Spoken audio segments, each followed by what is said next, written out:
Hi, Dr. Zakir Naik. My name is Sinto John. I work for RAK Ceramics as a sales executive. I'm a Christian and a strong believer in Jesus Christ as my God. I am well aware that all Muslims do consider Jesus Christ to a high regard as a prophet. My question is regarding the issue on prohibition of pork in Islam. My first question is, do you consider all the words of Jesus and the miracles performed by Jesus as mentioned in the Bible?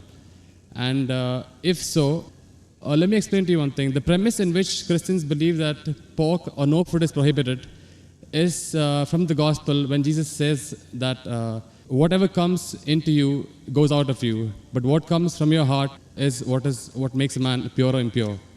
So if you consider that, then why do you think, and if you consider Jesus as a prophet, then why do you say that pork is prohibited in Islam? And if not, what do you think Jesus meant by when he said that? Before I answer the question, I'd like to welcome the chairman of the Dubai International Holy Quran Award, Mr. Ibrahim Bumala, and also the deputy chairman, Dr. Saeed, for giving us a wonderful opportunity and making us available this hall till so late also, mashallah. I'd like to thank him.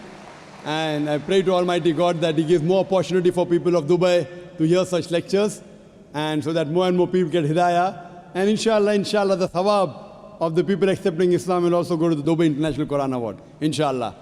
To Dr. Ibrahim Bumala and also to Sheikh Muhammad, inshallah. The brother asked the question that, do I believe in the miracles of Jesus Christ mentioned in the Bible? Brother, I believe whatever is mentioned in the Bible, if it matches with the Quran, I believe in it. If it goes against the Quran, I disbelieve in it. If it does not go against, does not match, it is ambiguous. Whatever is matching with the Quran, I believe in it. As far as the second part of the question is concerned, that you say regarding the prohibition of pork, it has been nullified because Jesus Christ, peace be upon him, says, whatever comes in to you goes out, and main thing is from your heart. How does this nullify? You fail to realize that means you are not reading the Bible. Jesus Christ, peace be upon him, said in the Gospel of Matthew, chapter number 5, verse number 17 to 20, it says, think not that I have come to destroy the law of the prophets. I have come not to destroy but to fulfill. I have come not to destroy but to fulfill. Whosoever shall break one jot or tittle from the law, he will be called least in the kingdom of heaven. That means you cannot break one jot or tittle from the law. That's what Jesus Christ, peace be upon him, says. Now you pick up another verse and says, what comes into you goes out, what is from your heart, you can have pork. Where does it mean you can have pork? You are contradicting your God, Jesus Christ, peace be upon him. It says, think not that I have come to destroy the law of the prophets. I have come not to destroy but to fulfill. Unless the heavens and the earth pass away, not one jot or tittle can pass away from the law until they are fulfilled. And whosoever shall break one law or tittle, he shall be called least in the kingdom of heaven. Whosoever shall keep it and teach men the same, they shall be called great in the kingdom of heaven. Unless your righteousness exceeds the righteousness of the scribes and the Pharisees, in no way shall you enter the kingdom of heaven. So if you want to go to Jannah, you have to be better than the Jews. You have to follow each and every commandment of Moses, peace be upon him. This is the teachings of Jesus Christ. Gospel of Matthew, chapter number 5, verse number 17 to 20. Okay, if that is so, then what do you think he meant when he said that whatever you eat comes in, whatever comes in out and goes out of you, what is from your heart is what decides what is pure or impure? It is simple. What comes in goes out. What's the problem in that? No, whatever you eat goes out. Is there any problem in that? No, it was asked in relevance when Jesus' disciples were questioned by the Jews that why are they not following the traditional ceremony of washing their hands before eating food. That's when Jesus replied that don't you understand that what you eat doesn't matter if it is pure or impure. What you eat, it goes into you and comes out of you. He didn't say it doesn't matter what you're eating is pure and impure. That's your saying. It's not mentioned in the Bible that way. No, it is mentioned in the Bible that what you Does eat... it say that whether what you're eating is pure or impure doesn't matter? Does it say that? No, it doesn't say. I'm sorry. Okay. So please don't put your words in the Bible, please. Fine. But what I am quoting is verbatim. Fine. You can check up. I'm quoting from my memory. I don't have the Bible in front of me. But you're saying, you're putting your words into the Bible. No, but he definitely said that what you eat comes out of you. Of course, what you eat has to come out. But what you eat has to come out. We are human beings. He wouldn't simply state that for, I don't know, for no man's sake. It is simple. What you eat comes out simple. Your heart means it is from your heart. That means your heart should follow the commandment.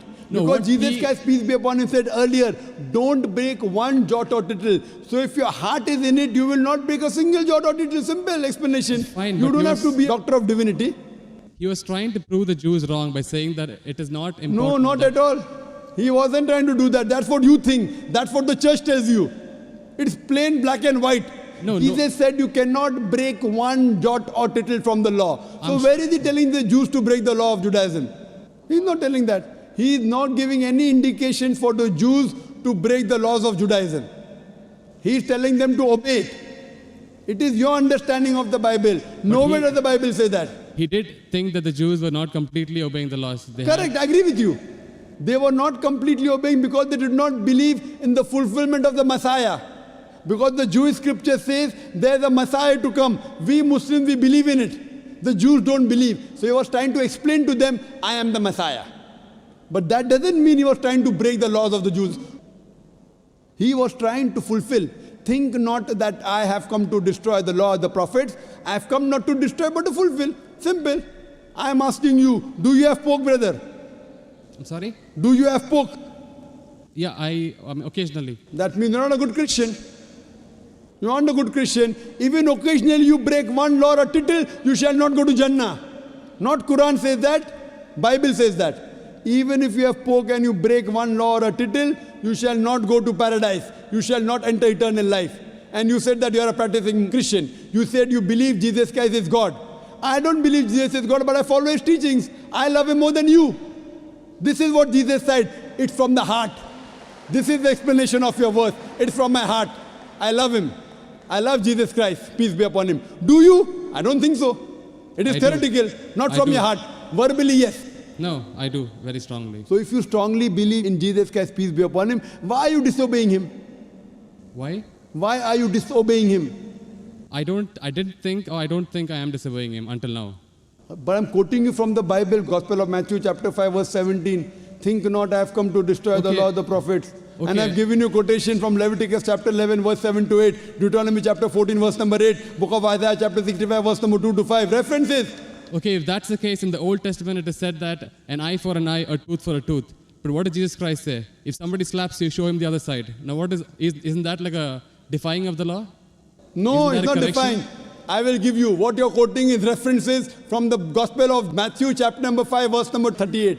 Okay. I will give the quotation. I don't want the quotation, I want the answer for my question. But first I'll give the quotation reference, then I'll give the answer. Na? Fine. I always give with proof. You believe without proof, you can do that. I am a man of proof. With references from your scripture. Okay. Gospel of Matthew chapter number 5 verse number 38. It has been said of the old times that an eye for an eye and tooth for a tooth. But I say unto you, whosoever takes a shirt, give him the cloak. Whoever walks with you 1 mile, walk with him twain. Whosoever offers you one cheek, offer him the other. That's it. It doesn't mean that he's going against it. But He's is showing there- it has been said of the old times. But those two laws don't correspond. They are totally different. They're totally against each other. But those things, what Jesus Christ, peace be upon him, said, it's time to get remedy. People misunderstood. They misunderstood the law. An eye for an eye and tooth for a tooth means there should be justice. That doesn't mean someone by mistake, a child is playing cricket and if the ball hits the eye, that doesn't mean you break his eye. People misunderstood the message. He was correcting it. Same way how you misunderstood the message that Jesus said had pork. Where did he say have pork? It means that people misunderstood. They are following the law by the letter, not by the spirit. What you have to realize that it means that if by mistake someone is playing cricket and suppose the ball hits the eye, that doesn't mean that you have to take the eye of the boy. So you have to follow the law in the spirit. And you have to see the meaning of it. That's important. That's what Jesus Christ, peace be upon him, tried to explain. I'm asking the question, will you follow Jesus Christ, peace be upon him, law today? If someone slaps you on one cheek, will you offer the other? There are many people waiting in the queue. Will you do that? I'm sorry? There are many people waiting in the queue. Okay. Will you follow Jesus' law? If someone slaps you, will you offer the other? No, but that is wrong then. According to me, it is wrong. According to you, it is correct, na? You believe Jesus Christ is your God, peace be upon him. Yes. If someone slaps you, will you offer the other? So you can come on the stage here. We'll have many people slapping you. I didn't understand actually. It's not clear. That verse of the Bible also says someone slaps you on one cheek, offer the other. Yeah. Do you believe in that law? I do, yes. So if someone slaps you, will you offer the other cheek? Exactly. If I don't, that means I'm disobeying his laws. That's it. Okay, suppose if I tell that from today, everyone will come and hit you on the cheek. Maybe once or twice you'll offer. Will you offer always? Well, that depends on my depth of the faith. I mean, if I'm really strong believer, then I would definitely offer. Is any Christian worth the name born today who will keep on offering his cheek? I have not met anyone. Do you agree that 30,000 people here, 30,000 slaps, will you take? But believe me, there are really true believers who would. I am asking you, will you? Leave us as others, will you? I don't know. That means not a believer.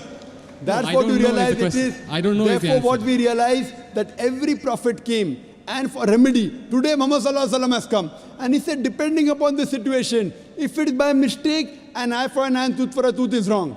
If it is required, sometimes you can offer your cheek, but not always. If you offer the cheek, where is justice? If that way someone kills you, you allow them to kill again. Is this justice? It's not justice at all.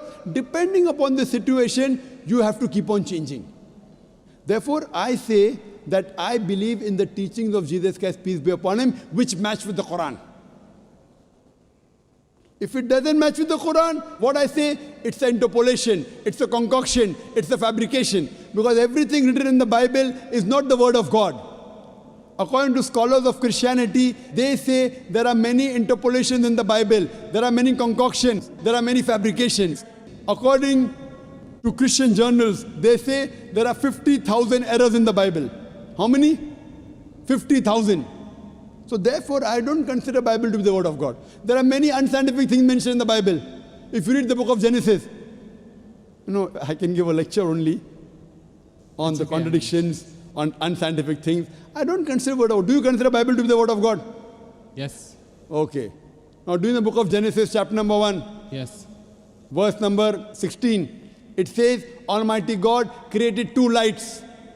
The greater light, the sun, to rule the day, the lesser light, the moon, to rule the night. Bible says the light of the moon is its own light. Do you believe in that? The light of the moon is? Is its own light. Do you believe in that? No. That you don't believe in the Bible. Bible says in the book of Genesis, chapter number 1, verse number 14, Almighty God, He created the earth on the third day, created the sun on the fourth day. That means the earth and vegetables came before and sun came later on. Do you know science, brother?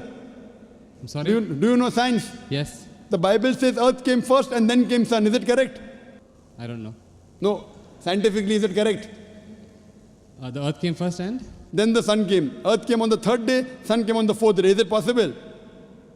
We know the sun is the parent body in the solar system. All the planets that revolve around the sun, they are the bodies from the sun. You know the Big Bang? Yes. So it is created simultaneously. But the Bible says earth on the third day, along with vegetables, sun on the fourth day. How can the vegetables survive without sunlight? Is it possible? If God can make it that way, why not? But do you believe in that? See what God can do, but will God do something which is wrong? Illogical thing God will do. See, reasoning with God, I don't think it is in our scope. It is beyond our scope. It is not in your scope, but in the scope of human beings like me. God has to be logical. You can't be illogical. Then if you say illogical, then you believe every monkey, any stone, any tree is God. But what Brother, what our brothers in India do, everything is God for them. And then you say, don't argue with God, don't reason with God. So then you start worshipping the stone also. Brother, you can't be illogical. Seek ye the truth shall free you. Thank you. So hope you seek the truth, brother. Sure.